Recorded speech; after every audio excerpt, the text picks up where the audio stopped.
Il existe une faute si commune que presque personne ne la remarque. Pourtant, elle brise des familles, elle détruit des amitiés, elle empoisonne le cœur de celui qui la nourrit. Nous croyons souvent qu'elle nous rend plus lucides, plus justes, plus sages. Mais en réalité, elle nous éloigne peu à peu des autres et de nous-mêmes. Cette faute n'est ni la colère, ni le mensonge, ni l'avidité. C'est l'habitude de juger les autres. Depuis des siècles, des hommes ont consacré leur vie à comprendre ce qui se passe dans le cœur humain. Ils vivaient loin des villes, dans le silence du désert d'Égypte. Ils avaient renoncé aux richesses, au pouvoir et à la gloire, mais ils observaient, avec une précision étonnante, les mouvements de l'âme. Et ce qu'ils ont découvert est peut-être encore plus vrai aujourd'hui qu'à leur époque. Un jeune moine vint un jour trouver un vieil ermite du désert. Il semblait profondément troublé. « Père, partout où je vais, les gens parlent des fautes des autres, dans les monastères, sur les chemins, même pendant les repas. Pourquoi est-il si difficile de s'en empêcher ?» Le vieil homme poussa un long soupir. Son visage était marqué par le soleil du désert. Ses mains tremblaient légèrement, tandis qu'il faisait glisser son chapelet entre ses doigts. Puis, il répondit calmement, parce qu'il est beaucoup plus facile de regarder la blessure d'un autre que de descendre dans son propre cœur. Le vieil homme se leva, sans dire un mot. Il invita le jeune moine à le suivre hors de sa cellule. Le soleil disparaissait lentement derrière les collines de pierre. Le désert devenait silencieux. Après quelques pas, le vieillard s'arrêta. Au milieu de quelques détritus, un chien famélique fouillait le sol à la recherche de nourriture. Il le désigna du regard. « Tu vois cet animal ? » ?»« Oui, père. Voilà ce qui arrive à celui qui passe son temps à chercher les fautes des autres. » Il finit par se nourrir de ce qu'il y a de plus sale. Le jeune moine sentit un frisson le parcourir. Certaines vérités, lorsqu'elles sont dites avec simplicité, blessent plus profondément que les reproches les plus durs. Nous croyons souvent que juger les autres nous rend plus clairvoyants. En réalité, cela produit l'effet inverse. Plus notre regard s'habitue à chercher les défauts, moins il est capable de voir le bien. Peu à peu, nous finissons par percevoir le monde entier à travers ce filtre. Et sans même nous en rendre compte, notre cœur devient semblable à ce qu'il contemple chaque jour. Parmi tous les anciens du désert, il y en avait un dont l'histoire était connue dans tout l'Orient chrétien. Son nom était Moïse. Avant de devenir moine, il avait été un homme violent, un brigand redouté. Beaucoup pensaient qu'un homme comme lui ne pourrait jamais changer. Pourtant, c'est précisément lui qui allait donner l'une des plus grandes leçons sur le jugement des autres. Quelques jours plus tard, plusieurs moines vinrent trouver l'ancien. Il semblait agité. L'un d'eux prit la parole. « Père Moïse, un frère est tombé dans un grave péché. Les anciens se réunissent pour le juger. Ils souhaitent que tu sois présent. »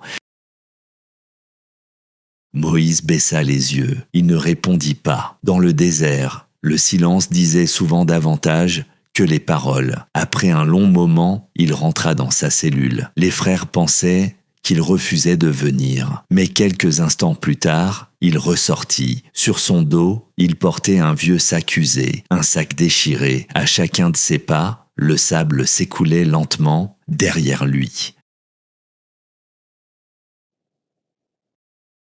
Les moines le regardaient, sans comprendre. Personne n'osait poser de questions. Tous marchaient en silence vers le lieu où devait se tenir le jugement. Personne ne comprenait ce que faisait le vieil homme. Pourtant, chacun sentait déjà qu'il était en train d'enseigner quelque chose de beaucoup plus profond qu'un simple discours.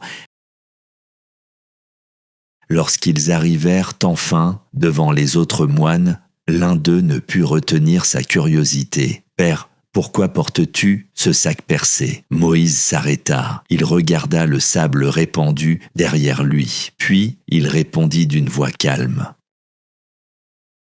« Mes propres fautes s'écoulant derrière moi, et je ne les vois même pas. Alors comment pourrais-je venir juger celles de mon frère ?»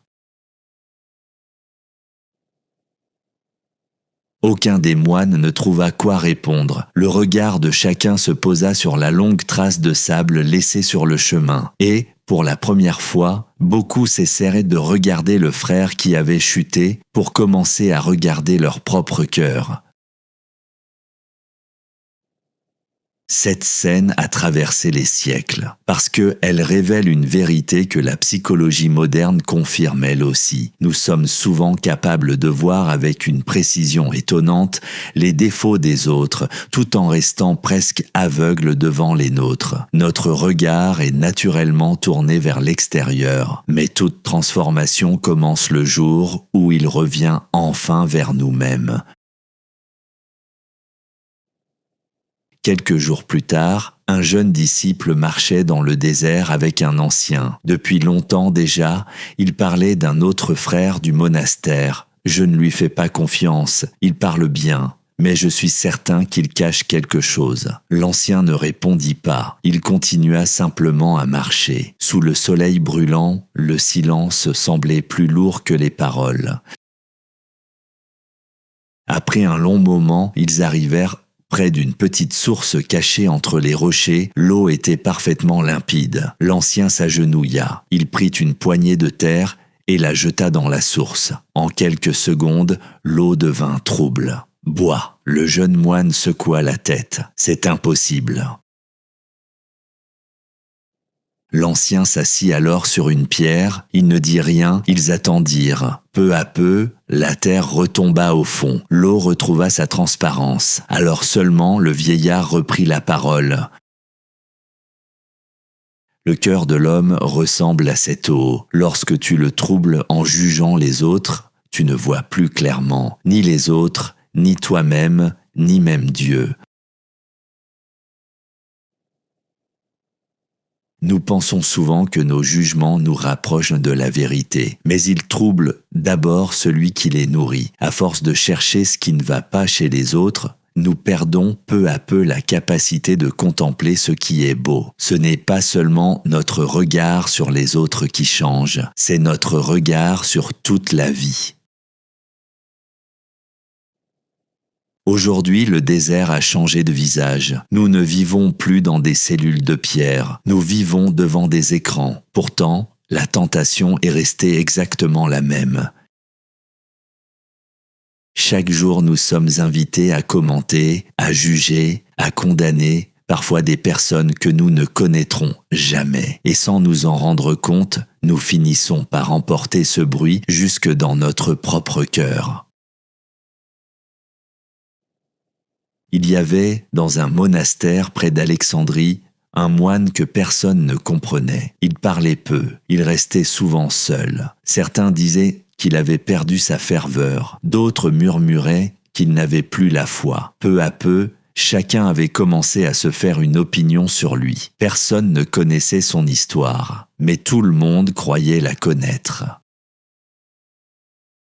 Un seul vieillard refusait de le juger. Jamais. Pas une parole, pas un reproche.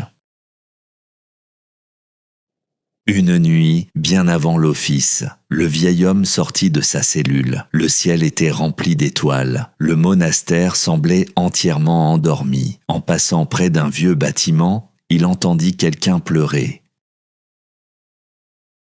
Il s'approcha lentement, ouvrit la porte et resta immobile. Le moine que tous méprisaient était là, seul, à genoux, éclairé seulement par une petite lampe à huile. Entre deux sanglots, il répétait sans cesse « Seigneur, ne m'abandonne pas, même si je suis si faible. » Le vieillard sentit ses yeux se remplir de larmes. Il referma doucement la porte, sans faire de bruit, sans dire un mot. Le lendemain, plusieurs frères recommencèrent à parler de cet homme. Cette fois, le vieillard les interrompit, calmement. « Cette nuit, j'ai vu un homme combattre ces ténèbres avec plus de courage que beaucoup d'entre nous. » L'un des moines demanda « Pourquoi ne nous l'as-tu jamais raconté ?» Le vieillard répondit simplement « Parce que Dieu couvre la honte de celui qui se repent. Pourquoi ne ferions-nous pas la même chose ?»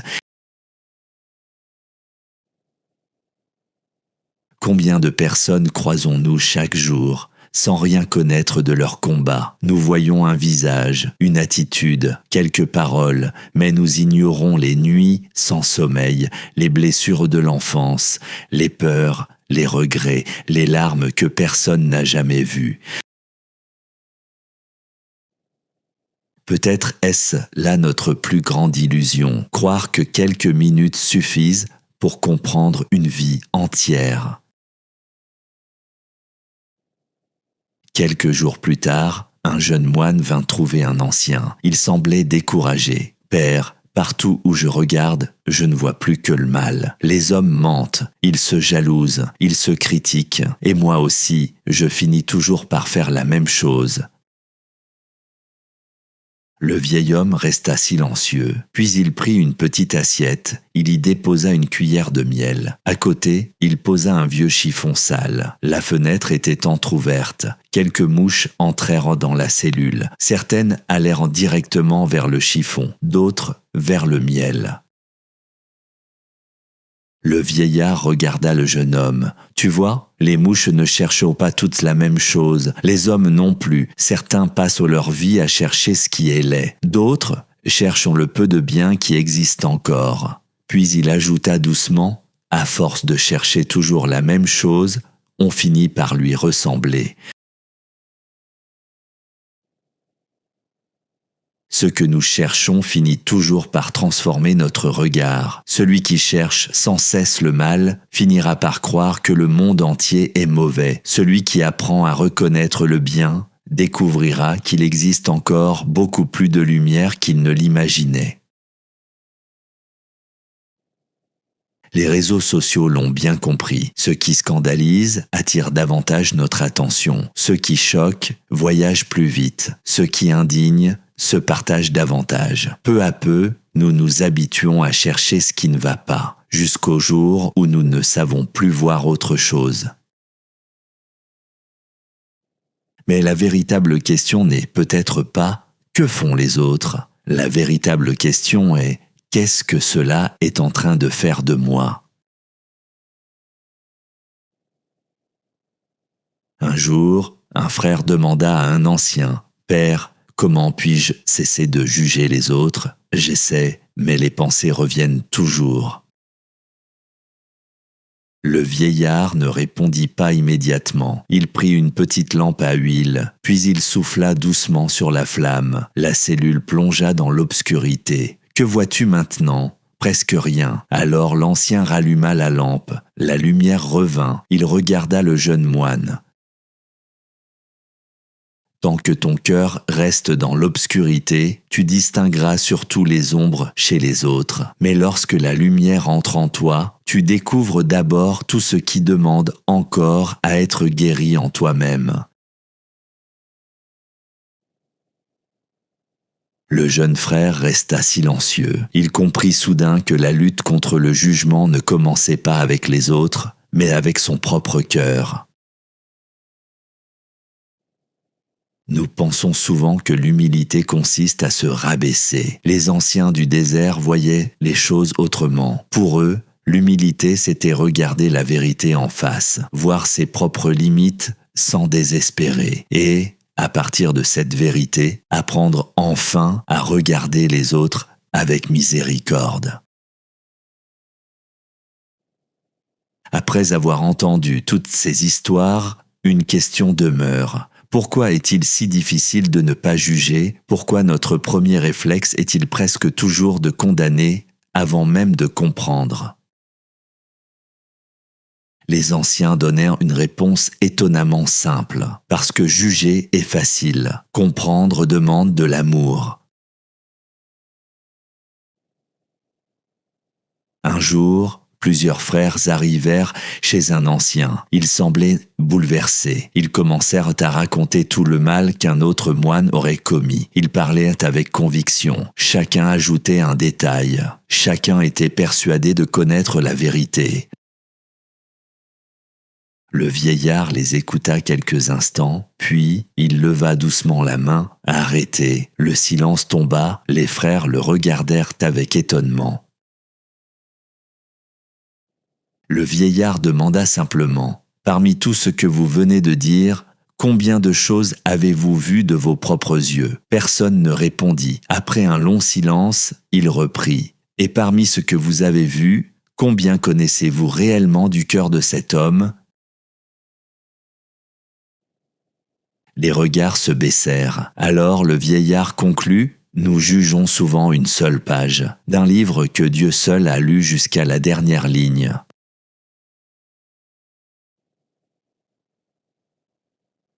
Cette image est peut-être l'une des plus belles de toute la tradition du désert. Nous rencontrons des personnes à un moment précis de leur vie, une journée, une parole, un geste, puis nous croyons connaître toute leur histoire. Pourtant, nous ignorons tout de ce qu'elles ont traversé. Nous ne savons pas ce qu'elles ont perdu. Nous ne savons pas ce qu'elles portent encore en silence. Et nous ne savons pas ce que Dieu est déjà en train d'accomplir dans leur cœur. Les anciens du désert n'étaient pas des hommes naïfs. Ils savaient reconnaître le mal. Ils savaient que certaines fautes existaient réellement. Mais ils avaient compris quelque chose que notre époque oublie souvent. Il existe une immense différence entre discerner et condamner. Le discernement cherche la vérité, le jugement cherche un coupable. Le discernement peut sauver, le jugement blesse presque toujours. Depuis le début de ce voyage, nous avons rencontré des moines vivant dans le désert. Leurs vêtements étaient différents, leur époque était différente, leur manière de vivre semblait appartenir à un autre monde. Pourtant, leur plus grand combat est exactement le même que le nôtre. Car le désert n'est pas seulement un lieu, c'est aussi un espace intérieur, celui où chacun de nous affronte ses pensées, ses peurs, son orgueil, son besoin d'avoir raison, son désir de condamner. Les anciens avaient compris une chose extraordinaire. Chaque fois que nous jugeons quelqu'un, nous croyons regarder l'autre, mais en réalité, c'est notre propre cœur qui se révèle. Souvenons-nous, le chien qui cherchait sa nourriture parmi les déchets, le sac de Moïse laissant tomber le sable derrière lui, l'eau troublée qui retrouvait peu à peu sa transparence, le moine que tout le monde croyait connaître, alors que personne n'avait vu ses larmes, les mouches attirées soit par les détritus, soit par le miel. Toutes ces images parlent d'une seule chose, notre regard, car notre vie change selon ce que nous choisissons de regarder. Peut-être qu'aujourd'hui, quelqu'un est en train de porter un fardeau invisible. Peut-être que cette personne sourit devant tout le monde, mais pleure lorsqu'elle rentre chez elle. Peut-être qu'elle lutte contre une maladie, peut-être contre la solitude, peut-être contre la peur, peut-être contre une faute qu'elle regrette profondément. Nous ne le savons pas.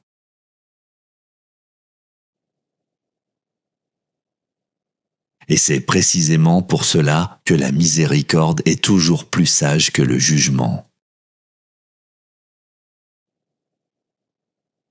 Lorsque Jésus rencontrait une personne, il voyait toujours davantage que ce que les autres voyaient. Là où beaucoup voyaient un pécheur, lui voyait une personne capable de renaître. Là où beaucoup voyaient un échec, lui voyait une espérance. Peut-être sommes-nous appelés, non pas à regarder les autres avec nos certitudes, mais avec un peu plus de cette compassion.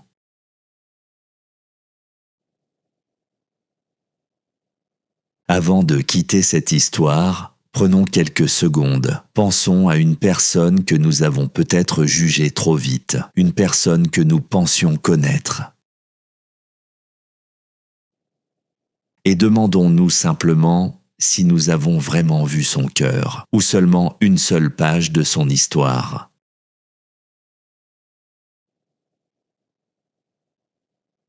Car au fond, nous espérons tous une chose, le jour où nous tomberons, rencontrer quelqu'un qui choisira de nous comprendre avant de nous condamner.